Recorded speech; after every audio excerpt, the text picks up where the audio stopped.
Seja bem-vindo a mais uma aula da nossa escola bíblica e hoje a gente continua falando sobre "E não vos conformeis com este mundo", que está em Romanos capítulo 12, versículo 2. "E não vos conformeis com este mundo, mas transformai-vos pela renovação do vosso entendimento, para que experimenteis qual seja a boa, agradável e perfeita vontade de Deus." Na primeira aula eu falei sobre 2 pontos e agora eu sigo falando sobre o terceiro em diante. E o terceiro diz o seguinte: não se deixem conformar, mas continue transformando-se. Continue transformando-se. É interessante saber que os 2 verbos principais da sentença, "e não vos conformeis com este mundo, mas transformai-vos pela renovação do vosso entendimento", estão no imperativo presente e passivo. Mas qual é a importância disso? Vamos lá? Em primeiro lugar, vamos entender um pouco melhor sobre isso que Paulo nos ensina. Em primeiro lugar, ao usar o tempo presente, Paulo tem em mente uma ação contínua. Isso quer dizer que a rejeição do crente ao padrão deste mundo e sua transformação pela renovação de sua mente jamais pode ser algo inconstante, vacilante. Então nós não podemos fazer isso em um dia e o outro não, em uma semana e a outra não, e nós não podemos vacilar com isso. Em segundo lugar, Paulo pretende destacar que nós não somos autônomos nesse processo de transformação. Paulo não diz transformem a si próprios, mas ele diz prossigam se transformando. Isso está de acordo com a verdade bíblica de que a genuína transformação é essencial e ela é obra do Espírito Santo. Em 2 Coríntios capítulo 3, versículo 8, Paulo diz o seguinte: não será o ministério do Espírito ainda muito mais glorioso? Claro que é. Tudo que tem a participação do Espírito de Deus é glorioso, fica melhor ainda. Em terceiro lugar, Paulo alerta que apesar da transformação ser a obra do Espírito Santo, nós também temos uma participação nessa transformação. Nós caminhamos junto com o Espírito Santo para vivermos isso. E precisamos saber que a santificação ela é progressiva, é algo que implica na participação também, na nossa participação.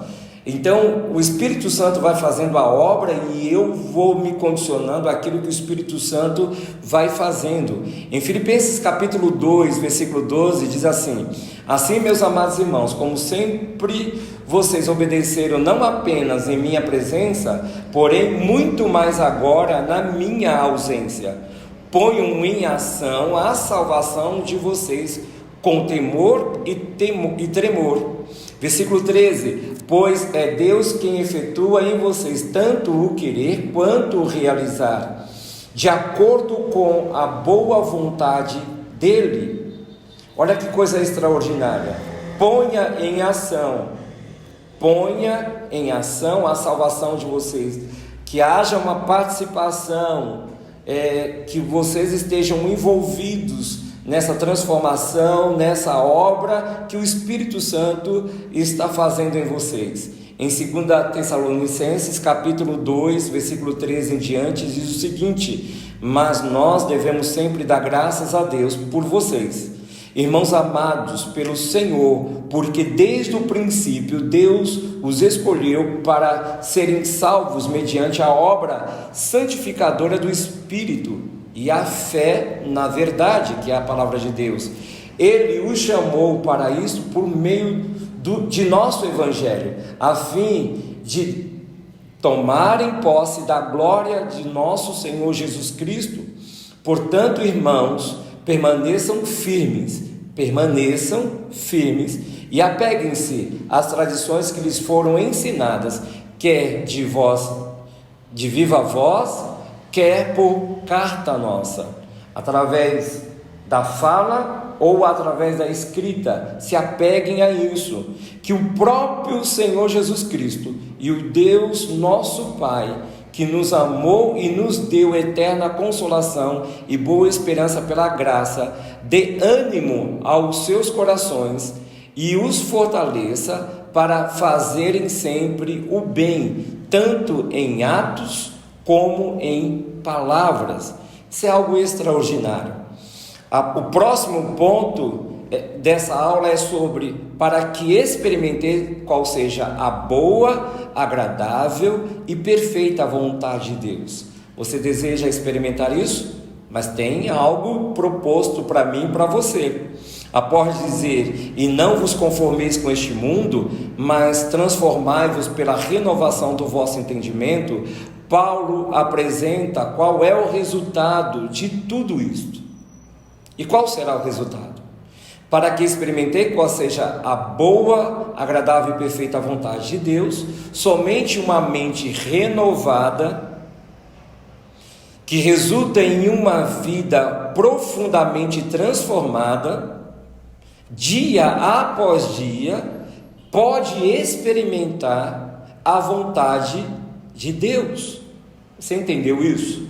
Você compreendeu isso?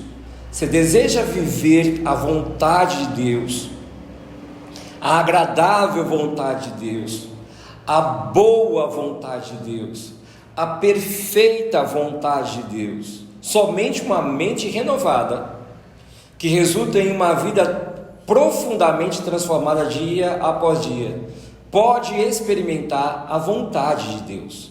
Nesse texto, Paulo não se propõe a explicar exatamente como essa renovação que traz transformação ocorre. Outros textos bíblicos indicam que a renovação da mente se dá por meio de uma conjugação. É importante entendermos sobre isso, entre o Espírito e a Palavra de Deus, buscando a presença do Espírito e lendo a Palavra de Deus, lendo a Palavra e buscando a presença do Espírito. Então, ele esboça os estágios da transformação moral do cristão da seguinte forma: primeiro, a nossa mente é renovada pela Palavra e pelo Espírito de Deus. Depois nós nos tornamos aptos para discernir e desejar a vontade de Deus. Então vamos sendo cada vez mais transformados. Algumas pessoas elas têm dificuldade de aceitar a vontade de Deus, de aceitar a direção de Deus, de esperar pela vontade de Deus, pela hora certa de Deus, por aquilo que Ele deseja para as nossas vidas. Algumas pessoas têm dificuldade em ser condicionadas a isso, porque ainda não tiveram as suas mentes transformadas. Então elas querem viver segundo as suas decisões próprias, segundo a vontade da sua carne, o desejo do seu coração.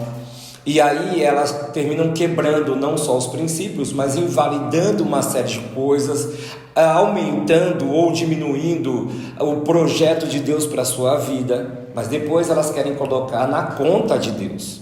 É através dessa renovação santificadora, com base na ação do Espírito, que também inclui a iluminação quanto à orientação das Escrituras. O crente torna-se habilitado a discernir em toda e qualquer situação qual é o comportamento que está alinhado à vontade de Deus. É através da palavra, é através da ação do Espírito, permitindo que o Espírito faça esse trabalho, que ele vai entender, ou ela vai entender aquilo que a palavra nos ensina, e então ela conseguirá colocar em prática. Assim, a transformação que tem lugar na vida do crente caracteriza seu relacionamento com Deus, consigo mesmo, com os irmãos na fé, com seus inimigos, com as autoridades e com os mais fracos. Perceba que Paulo nos ensina algo extraordinário, que nós conseguimos então entender como é que funciona, e aí eu começo a me relacionar com Deus, que às vezes eu tenho muita dificuldade, eu posso ter muita dificuldade de me relacionar com Deus, até comigo mesmo, com os meus irmãos na fé, Tem muita gente com dificuldade de se relacionar com os irmãos da igreja, com seus irmãos na fé, com os seus inimigos. Por isso que muitas pessoas não oram, não apresentam a Deus os seus inimigos. Com as autoridades, seja ela qual for, e com aquelas pessoas que nos dá muito trabalho, que a Bíblia chama de fracos na fé.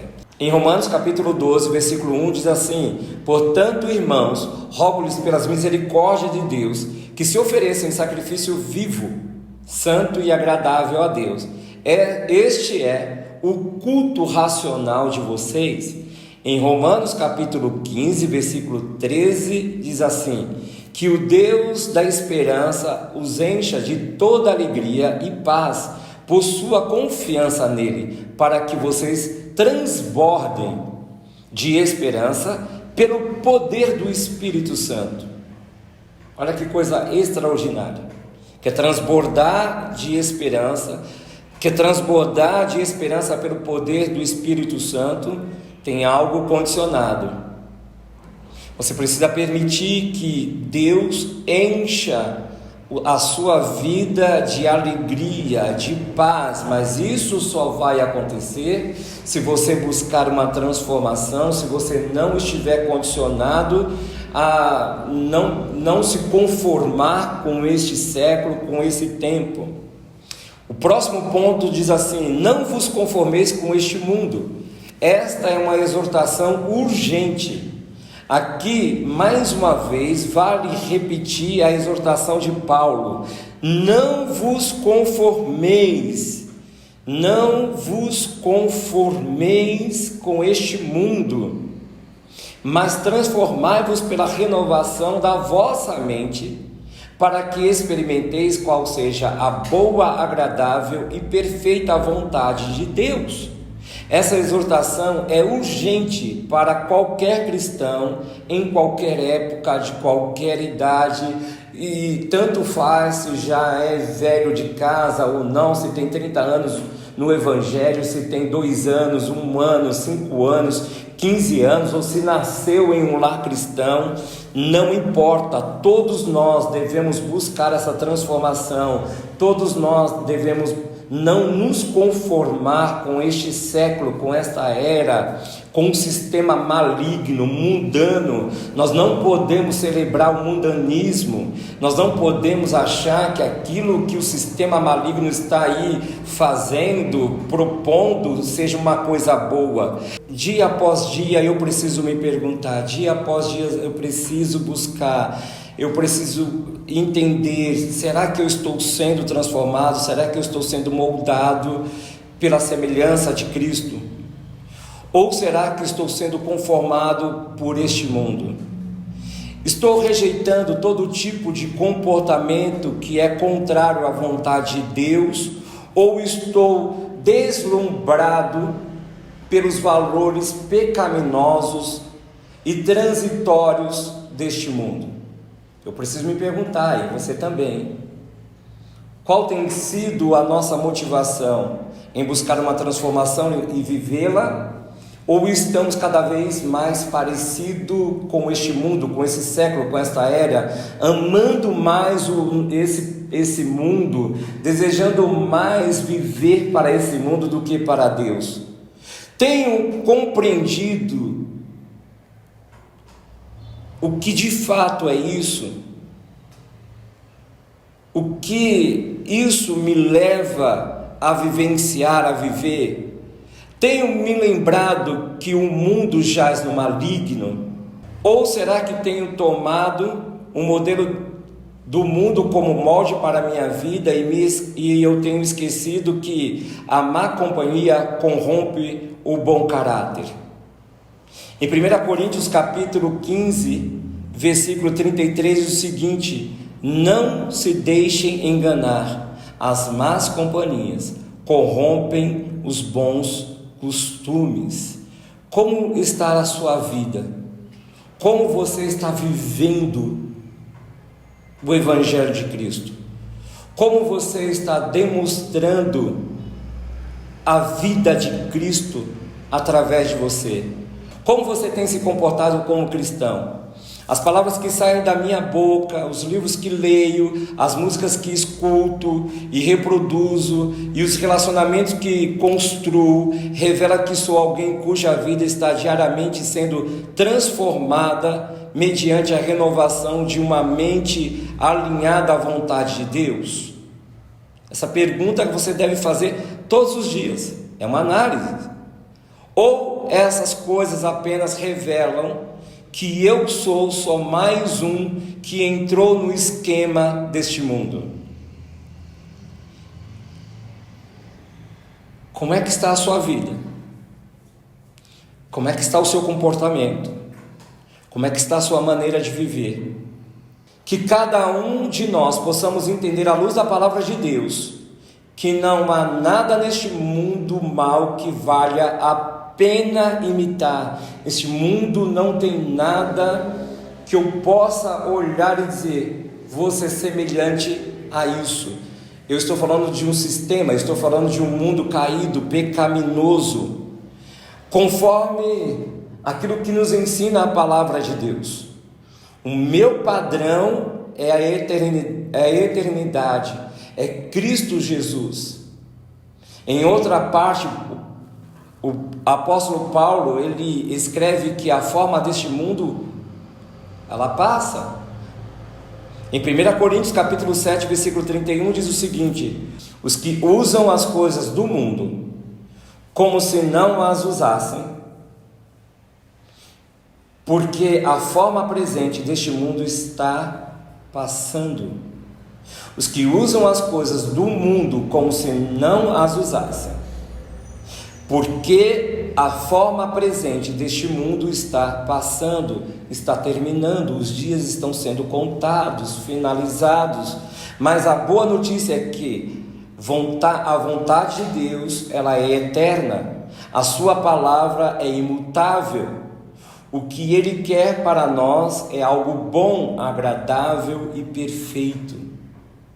Pense nisso, avalie a sua vida, abra mão daquilo que possa corromper, invalidar, dificultar a vontade do Senhor na sua vida. A vontade do Senhor para você, ela é boa. Deseje experimentar isso. Ela é agradável, você vai desfrutar da forma que você jamais pensou ou imaginou. Você vai vivenciar coisas extraordinárias. E aí então você verá de que forma o Senhor fez na sua vida, da forma dele que é perfeita. Eu te aguardo na próxima aula, em nome de Jesus.